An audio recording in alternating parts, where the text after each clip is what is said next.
Does an implant's macrogeometry dictate its clinical capabilities? And the answer is absolutely yes. If I see an implant without a sloping shoulder, I immediately discount it. So this is the totality of the design, and you need the totality of the design to achieve all the unmatched clinical capabilities of Bicon. And we will address each one of these in our presentation. So the first is the fins and the plateaus. Well, they provide a different type of healing. Most of you would not believe that. Better bone quality, more surface area, and a better distribution of the stresses. I'll ask you the question, which I've already given you the answer. Is the bone around all titanium implants the same? Most of you would say, yes, bone is bone, titanium is titanium. Well, it's not the case, as I will show you. Is it logical to use threaded implants? Absolutely not. We know that from our own knowledge of orthodontics, and I'll show you. So if you take a threaded implant, what does it do? It puts pressure on the bone. And we know from orthodontics that bone resorbs under pressure.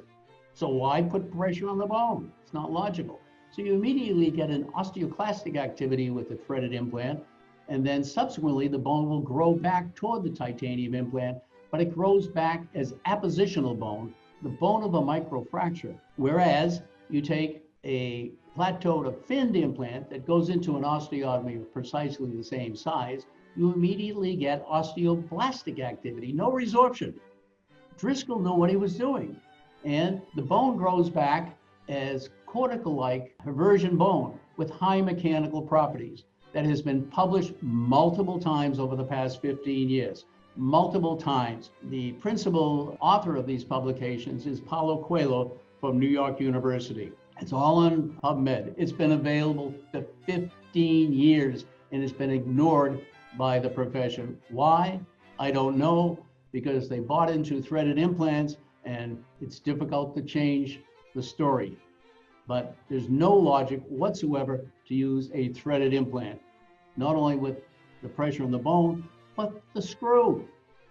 So let us continue. These are the histological images of human histology from Paulo Coelho and his cohorts. And after 12 months, after 8 years, you see the implant. After 13 years, this is human histology. And what I'm impressed with is there's a blood vessel between each and every plateau of the Bicon implant. That's saying something. And you see their conclusion: unique healing with cortical-like bone with high mechanical properties.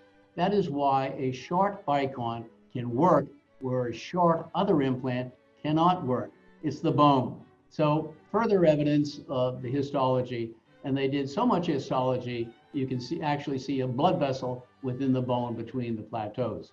So loading, you can laterally load a Bicon implant, and it's significantly different than placing a lateral load on a cylinder implant. Place a lateral load on the cylinder implant, you get a certain amount of strain on the opposite side and on the same side of the apex.